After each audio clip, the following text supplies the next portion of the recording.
சர்வா கம்பெனியின் அனைத்து பொறுப்புகளையும் ஏற்றுக்கொண்டதால் இப்போது அவனது புரோட்டான் பப்ளிஷர்ஸ் செக்ரட்டரி குயின்சி கூட அவனிடம் பேச வேண்டிய நிலை ஏற்பட்டிருக்க அவளும் அழைத்திருந்தாள். சர்வா டைகர் ஸ்பீக்கிங் என்றதும் அவள் அந்த பக்கம் உறைந்து நிற்க, ஹலோ, நான் சொல்றத கவனமா கேளுங்க. கம்பெனி பாலிசியில நிறைய சேஞ்சஸ் பண்ண வேண்டியிருக்கு. அதுக்கு எல்லாத்தையும் ரெடி பண்ணுங்க.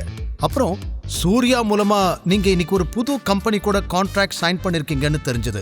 am I right என்று சர்வா அதிகார தோரணையில் பேசினான். எனவேதான் சாதாரண மேனேஜராக அவள் முன்னால் பேசினாலும் அவளால் குரலை கண்டுபிடிக்க முடியாது என்று கணக்கு போட்டான். சர்வா பேசியதில் அதிர்ந்திருந்த குயின்சி, எஸ் சார், அந்த டீல் இப்பதான் ஃபைனல் ஆச்சு என்று கூறினாள். குட், நீங்க உடனே A&M கம்பெனியோட ஹெட் தீரஜுக்கு கால் பண்ணி டீலை கேன்சல் பண்ணுங்க. அப்படியே தீரஜ் கிட்ட அவங்க கூட ஒர்க் பண்ண விருப்பம் இல்லைன்னு சொல்லுங்க என்று சர்வா அழுத்தம் திருத்தமாக கூற, சார், திடீர்னு எப்படி சார் அந்த டீல என்று குயின்சி புரியாமல் இழுக்க, நான் என்ன சொல்றேனோ அதை மட்டும் செய்ங்க. ஏன் எதுக்குன்னு தேவையில்லாம பேசி என் டைமை வேஸ்ட் பண்ணாதீங்க.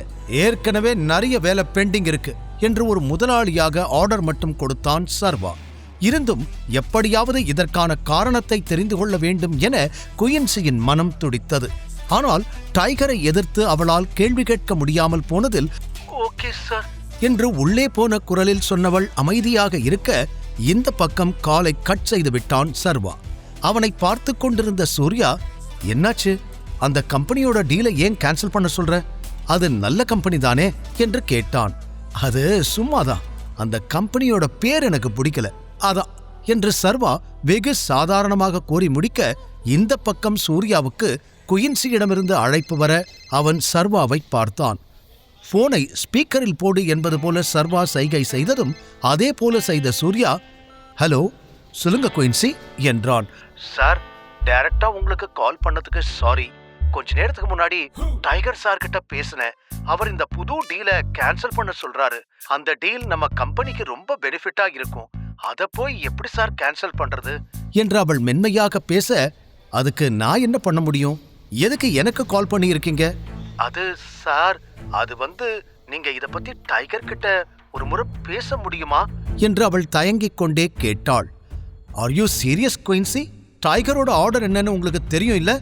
அதையும் நான் தான் சொல்லணுமா? அவர்கிட்ட போய் பேச சொல்றீங்க? ஒரு விஷயத்தை நல்லா கேட்டுக்கோங்க குயின்சி. இதுக்கப்புறம் டைகர் என்ன முடிவெடுக்கிறாரோ அதை மட்டும் கேட்டு நடந்தா போதும். அதுதான் எல்லாருக்குமே நல்லது என்று சர்வாவை பார்த்து கொண்டே கூறினான் சூர்யா. சர்வாவும் முகத்தில் எந்த ரியாக்ஷனும் இல்லாமல் அமைதியாக அவனை பார்த்து கொண்டிருந்தான். இந்த பக்கம் சூர்யாவின் பேச்சில் தடுமாறிய குயின்சி, இல்ல சார், நான் அப்படி சொல்லல, கம்பெனிக்கு நல்லது, அதுக்காகத்தான் சொன்னேன் என்று தட்டு தடுமாறி சொல்லி முடிக்க சர்வாவிற்கு சிரிப்பு வந்தது. உடனே சூர்யா, லிசன் குயின்சி, உங்களுக்கு நான் ஒரு நல்ல அட்வைஸ் கொடுக்கறேன். தேவையில்லாம டைகர் விஷயத்துல தலையிடாதீங்க. அவரோட கோபத்தை உங்களால தாங்க முடியாது. ஒரு சின்ன தப்பு நடந்தா கூட அடுத்த நிமிஷமே உங்க வேலை போயிடும். ஜாக்கிரதை என்று தெளிவாக அவளுக்கு விளக்கம் கூற, இப்போது சர்வா ஜன்னல் வழியாக மீண்டும் வேடிக்கை பார்க்க ஆரம்பித்திருந்தான். ஓகே சார், ஓகே, எனக்கு புரியுது. நீங்க சொல்ற மாதிரியே பண்றேன். நான் இத பத்தி பேசுனேன்னு டைகர் சார் கிட்ட சொல்லிட வேண்டாம் என்று பணிந்து கெஞ்சி கேட்டுக் கொண்டாள். அவள் பேசியதில் இப்போது சூர்யாவிற்கும் கூட சிரிப்பு வந்துவிட அதை கட்டுப்படுத்திக் கொண்டவன், சாரி குயின்சி, இவ்வளவு நேரம் நீங்க பேசிக்கிட்டு இருந்த எல்லாத்தையும் அவரும் கேட்டுக்கிட்டு தான் இருக்காரு என்று கூறியவன் அவள் பதிலுக்கு காத்திராமல் காலை கட் செய்துவிட அடுத்த நொடி சத்தமாகவே சிரித்து விட்டான் சர்வா.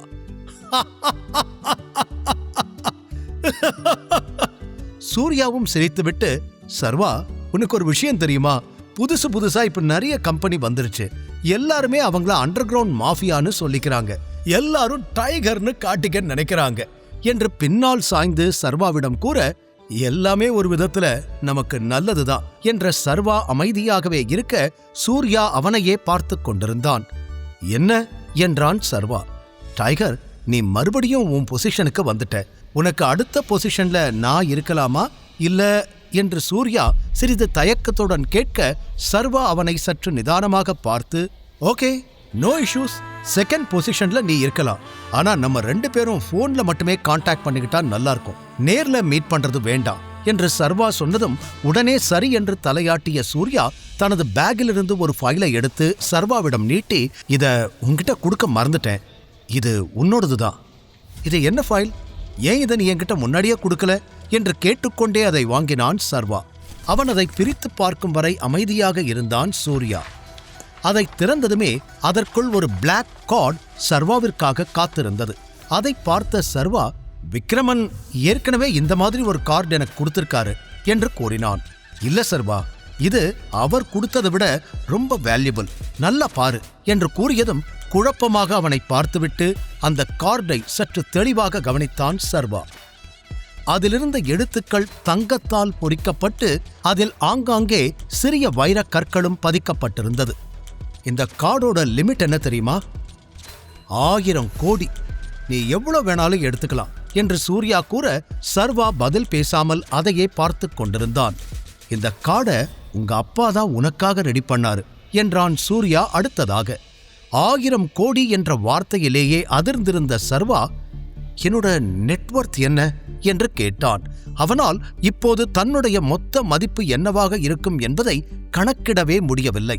அதற்கு சிரித்த சூர்யா, கிளியரா சொல்லணும்னா டோட்டல் வர்த் கம்பெனியோட பெர்ஃபார்மன்ஸ் எல்லாத்தையும் பொறுத்துதான் இருக்கும்.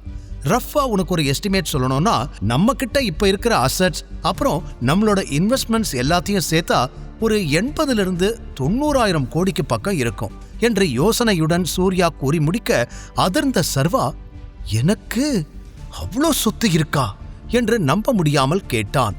அப்புறம் டைகர்னா சும்மாவா, நீ பிறக்கும் போதே பில்லியனரா பிறந்தவன் சர்வா என்ற சூர்யா, அடுத்த பகுதியும் திருப்பி பாரு என்றதும் அவன் கொடுத்த ஃபைலில் அடுத்தடுத்த பக்கங்களை பார்க்க அதில் இன்னும் பல கார்டுகள் இருந்தது. இந்த கார்டெல்லாம் எதுக்கு? இது எல்லாமே நீ எந்தெந்த கம்பெனியோட ஷேர் ஹோல்டரா இருக்கியோ அந்தந்த கம்பெனியோட கார்ட்ஸ். இதை எதுக்கு யூஸ் பண்ணணும்னு எனக்கு கரெக்டா தெரியாது. ஆனா இதை வச்சு நீ எப்ப வேணாலும் அந்த கம்பெனியோட ஸ்டாக்கை வித்ட்ரா பண்ணி பணமா மாத்திக்கலாம் என்று தனக்கு தெரிந்ததை கூறினான் சூர்யா. அதை கேட்டு தலையாட்டிக் கொண்டான் சர்வா. ஏர்போர்ட்டில் இருந்து இப்போது சென்னை சிட்டிக்குள் இருவருமே வந்திருக்க சர்வா கூறியது போல அவனை இமேஜின் செக்யூரிட்டிஸ் ஆபீஸில் இறக்கிவிட்டான் சூர்யா. பில்டிங் அருகில் வந்த சர்வாவிற்கு ஆபீஸ் செல்ல அப்போது மனமே இல்லை. இவ்வளவு பெரிய சாம்ராஜ்யத்திற்கு தான் ராஜா என்று அறிந்த அவனது மனம் அதையெல்லாம் இன்னும் முழுதாக கிரகித்துக் கொள்ளவே இல்லை. ஆபீஸில் வேலை நிறைய இருந்தாலும் அதை செய்ய இப்போது மனம் இல்லாமல் இருந்தவன் நேராக பார்க்கிங்கிற்கு சென்று தனது காரை எடுத்துக்கொண்டு தன் பழைய வீட்டை நோக்கி கிளம்பினான். புயல் வேகத்தில் வந்தவன் காரை விட்டு இறங்கி அடுத்த நொடி கையில் இருந்த சூட்கேஸை தூக்கிக் கொண்டு வீட்டிற்குள் ஓடினான். என்னோட ப்ராப்பர்ட்டி டாக்குமெண்ட்ஸ் எல்லாம் வைக்கிறதுக்கே நான் ஒரு நல்ல வீடு வாங்கணும் போல என்று நினைத்துக்கொண்டே வீட்டிற்குள் நுழைந்திருந்தவன் இத்தனை அவசரத்தில் தன்னை பின்தொடர்ந்து வந்த காரையும் அதற்குள் இருந்து இறங்கிய 3 பேரையும் கவனிக்காமல் போனான். காலையிலிருந்து இவனை துரத்திக்கிட்டு இருக்கோம், நல்ல வேளை இப்பவாச்சு இவனை பிடிச்சாச்சு என்று ஒருவன் கூற, இவன்தான் நல்லா தெரியுமா, இல்ல ஆள் மாத்தி தூக்கிட்டோன்னு தேவையில்லாத பிரச்சனை ஆயிடும் என்றான் இன்னொருவன். இல்ல இல்ல இல்ல இவனேதான், ஆகாஷ் சார் இவனோட போட்டோ கூட அனுப்பியிருக்காரு என்று தெளிவாக காட்டினான் மூன்றாவதாக இருந்தவன். சினிமா தியேட்டரில் நடந்த அவமானத்திற்கு பழி வாங்க ஆகாஷ் சர்வாவை அடிப்பதற்காக இந்த 3 அடியாட்களை அனுப்பியிருந்தான். அவன் அனுப்பியிருந்த இந்த 3 அடியாட்களுக்குமே சர்வாவின் காரில் மோஷன் சென்சார் இருக்கிறது என்பதும் கார் உபயோகத்தில் இல்லாத பொழுதும் சுற்றி நடக்கும் அனைத்தையும் அது படம் பிடிக்கும் என்பதும் தெரியாமல் போனது. வீட்டிற்குள் நுழைந்த சர்வா கதவை மூடாமல் சூட்கேஸை ஒரு ஓரமாக வைத்துவிட்டு அப்படியே அமர்ந்துவிட திடீரென அவன் முன் தோன்றிய இந்த 3 தடியர்களும் கிரிக்கெட் பேட்டை வைத்து வேகமாக அவன் தலையில் அடித்தனர்.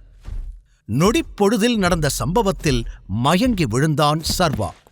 அவனை காரில் தூக்கி போட்டுக்கொண்டு கிளம்பியது அந்த கூட்டம். இவை அனைத்தும் சர்வா காரின் கேமரா வழியாக ரெக்கார்ட் ஆகிக் கொண்டிருந்தது. கார் கிளம்பி சிறிது நேரம் கழித்து மெல்ல மெல்ல சர்வாவிற்கு மயக்கம் தெளிந்து கண் விழிக்க முயற்சி செய்தான். நன்றாக கண்களை திறந்த பிறகுதான் தன்னுடைய பழைய வீட்டிலும் இல்லை, ஆபீஸிலும் இல்லை, அதற்கு பதிலாக ஏதோ ஒரு பழைய பில்டிங்கின் பேஸ்மெண்டில் விழுந்து கிடக்கிறோம் என்பதே அவனுக்கு புரிந்தது. கை, கால், கழுத்து என உடல் முழுவதும் வலியெடுக்க சர்வாவிற்கு என்ன நடக்கிறது என்பதே புரியவில்லை. கடினப்பட்டு தன் முன்னால் யார் இருக்கிறார்கள் என்பதை பார்க்க பிளாக் டி-ஷர்ட் அணிந்திருந்த ஒருவன் சர்வா முன்னால் வந்து நின்றான். யாரா நீ என்று அவனை பார்த்ததும் சர்வா கேட்க, நாங்கள்லாம் உன்னை கடத்திட்டு வந்திருக்கோம், இப்பவாவது உனக்கு புரியுதா இல்லையா என்றவன் சிரிக்க, கூடவே பல சிரிப்பு சத்தமும் கேட்க, அப்போதுதான் அந்த இடத்தில் இன்னும் சிலர் இருப்பதையே சர்வா கவனித்தான். ஓகே, இவங்க என்ன கிட்னாப் பண்ணி இருக்காங்க என்று யோசித்த சர்வாவிற்கு காரணம் புரியவே இல்லை. டேய், அந்த கட்டையெல்லாம் எடுத்துட்டு வாங்கடா என்று ஒரு தடியன் சொல்ல, அதற்கு 2 பேர் அங்கிருந்து ஓடினர். உங்களுக்கெல்லாம் எவ்வளவு பணம் வேணும்னு சொல்லுங்க, நான் தரேன், என்னை விட்டுருங்க என்று சாதாரணமாகச் சொன்னான் சர்வா. பணம் வேணும்னா உங்ககிட்ட இருந்து கொள்ளையடிக்க எங்களுக்கு 10 நிமிஷம் ஆகாது. உன்னை கடத்திட்டு வந்திருக்கிறது எதுக்குன்னு நினைச்ச? முழு கதையையும் கேட்டு மகிழ பாக்கெட் FM APP டவுன்லோட் செய்யுங்கள். லிங்க் டிஸ்கிரிப்ஷனில் கொடுக்கப்பட்டுள்ளது.